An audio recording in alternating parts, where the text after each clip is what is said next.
BPA भक्ति पूजन आरती TV talent of India news. Narla में आफत की बरसात और इस बरसात के बीच लोगों की बढ़ती समस्याएं, गाड़ियां फंस रही हैं। और अब देखिए मंडी के सामने क्या समस्या है? ये हमारे नरेले का जो स्टैंड है जी वो टूटे हुए कम से कम 3 से 4 दिन हो गए। इस पर कोई ना तो कार्रवाई हो रही है ना और कुछ, ना तो इसको उठाया जा रहा है ना इसको नया लगाया जा रहा है। अब कई बार क्या होता है, जैसे बरसात वगैरह के कारण होता है या कोई लेडीज वगैरह होती है स्टैंड में बैठ जाती थी, लेकिन अब फिलहाल के ये टूटा हुआ है, ना तो इसको उठाने वाला है, गंदगी के ढेर लगे हुए हैं, कोई सोल्यूशन नहीं है जी। जैसे टीटीसी बस बंद होगी ना हमारी, ऐसे ही स्टैंड का हाल हो गया। तो यहाँ से डीटीसी बस आनी बंद हो गई हैं। बहुत कम रेयर चांसेस है जी, बहुत कम रेयर, आती ही नहीं है बस। आप ये देख रहे हैं, ये नरला अनाज मंडी के पास ये अनाज मंडी है और नरला अनाज मंडी के पास में हनुमान मंदिर है और हनुमान मंदिर के पास में ये बस स्टैंड है नरले का मंडी का। अनाज मंडी का जो बस स्टैंड वारदा पुराना, और इसको पड़े हुए आज जिस तरह बता 3 से 4 दिन हो गए हैं। तो प्रशासन शायद लगता है कि गूंगा बहरा हो चुका है, उन्हें शायद कुछ नज़र ही नहीं आता है, अंधा भी है और गूंगा भी बहरा भी है। और जिसको लेकर ये तो शुक्र रहा कि कोई बड़ा हादसा नहीं हुआ जिस समय गिरा है। अगर उस समय कोई बड़ा हादसा हो जाता तो सोच कर देखिए उसका जिम्मेवार कौन होता।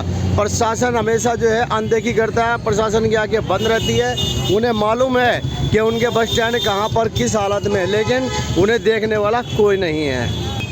भरत क्या कहोगे इसके बारे में? हाँ जी, गिर गए तो 4 दिन हो गए गिरे हुए।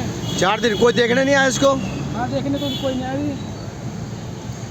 गिर रहा हो तो ठवाया नहीं अभी तक। कहाँ पे? पुलिस स्टेशन के पास है। पुलिस स्टेशन के पास भी गिरा हुआ है। एक पड़ा था, उसके पास पता नहीं ठाया कि नहीं ठाया।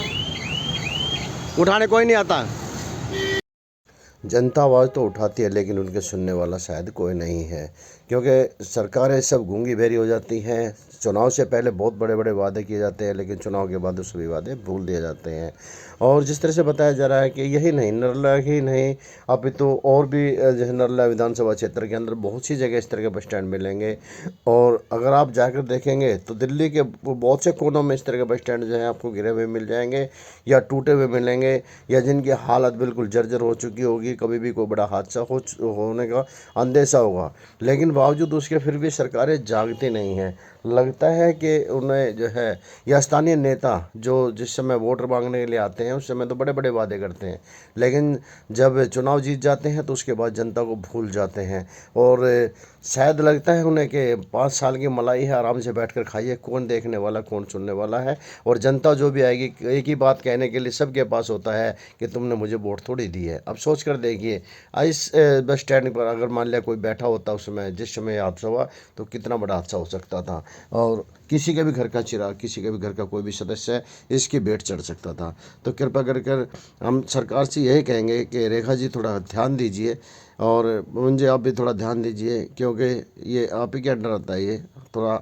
अगर आप इन समस्याओं को नहीं देखेंगे तो देखने वाला कौन होगा। बने रहिए टैलेंट ऑफ इंडिया के साथ।